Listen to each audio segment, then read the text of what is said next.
2 summers ago, I was sitting in my living room, glued to the TV screen. The most important race of the Olympic Games Rio 2016 was about to begin. The men's 100-meter butterfly swim final. Now let me set something straight.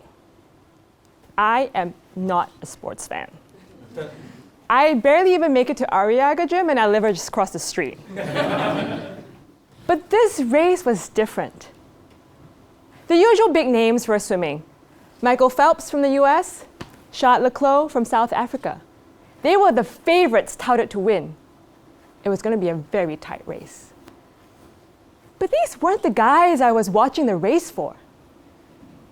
I was rooting for a young boy called Joseph Schooling from a little country called Singapore. Now, I want you to watch lane 4 with me. Clear almost. Can he hold on? Is he going to make it? Is he going to make it? We were hoping to see history in the pool, but we are history because Singapore has won an Olympic my necklace gold is still in medal place? and an Olympic record time. Did you guys see that? My jump, but also his win. Our first Olympic gold as a country. 50 years of independence and our first gold. And I still remember the pride I felt when they played our anthem and raised our flag, the tears that came to my eyes, and I was just sitting there watching my TV screen. That was probably one of the proudest moments in our country's young history. But the odds were stacked against us.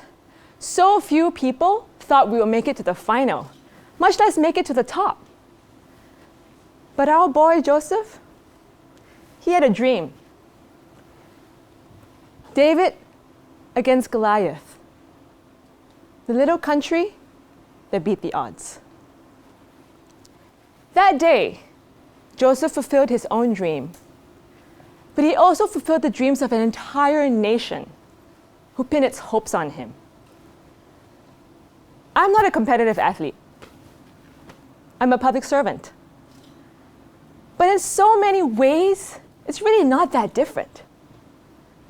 I think about how competitive my country is going to be in the global race for talent, resources, investments, development.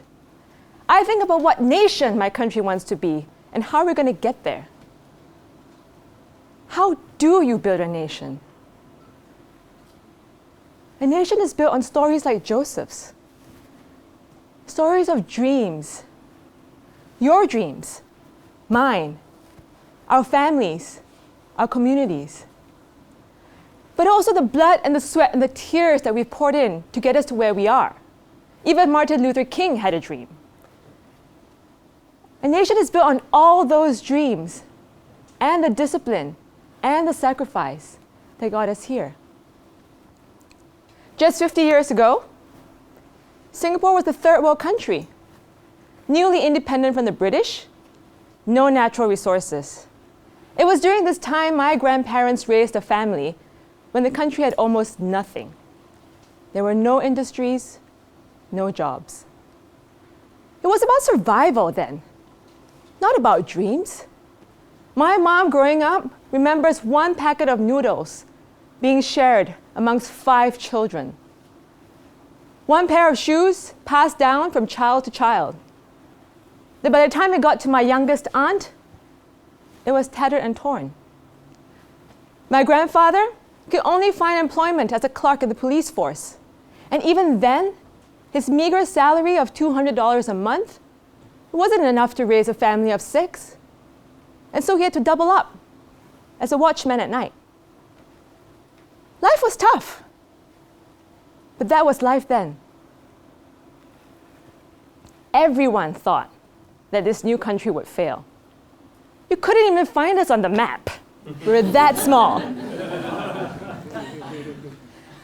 But that didn't deter us. Our leaders were determined that this little country, we would not just survive, we would thrive. Now, the US had 300 years of development to get to where it was at that time. We didn't have that luxury of time. And so we embarked on industrialization and globalization at the same time. Because they knew then that in order for this country to make it, they had to create employment, create economy, but most of all, create an environment where people could hope, could aspire, and could dream. And so we went out to look for companies. We went out to look for investments. And we realized that the only way anyone was going to invest in us was if we offered them something that other people couldn't. Stability, transparency, and a pro-business environment. It meant everybody had to fall in line, including the unions. And so they came in droves. Some of our earliest investors, American companies, Hewlett-Packard, Texas Instruments, they're still there today. And they came because of the political stability, because of the determination of the people, and because of the commitment of the government.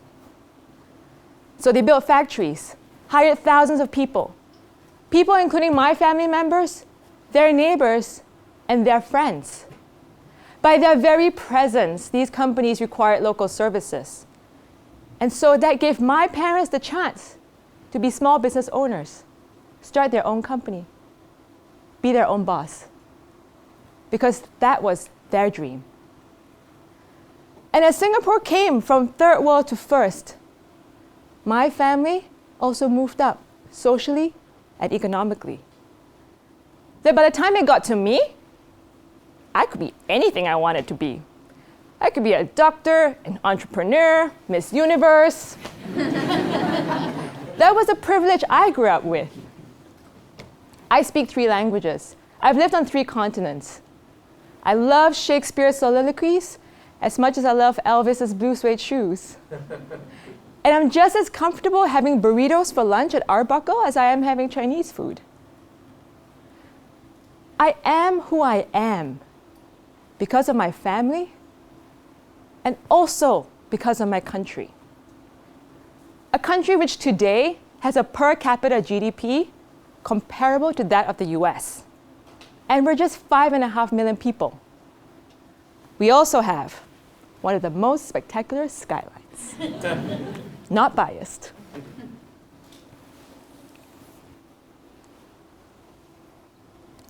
I didn't end up being a doctor or an entrepreneur, and I guess not Miss Universe either. I found my calling in the public service, where I get to make people's dreams come true. Whether they aspire to be that entrepreneur, that doctor, start their own business, be the next Mark Zuckerberg, spend the rest of their lives coding in front of a computer, or networking with the world's business leaders. My job is to make those dreams come true. I get to build industries. I get to bring the world's best companies to Singapore. Why? So that I can create the economy, the employment, and the environment so that these people's dreams can come true. So we've won the gold. Where do we go from here? What got us here 50 years ago? It's not going to get us to the next 50 years. Economic empowerment brought us social mobility, but it also brought a whole host of challenges, like social inequality.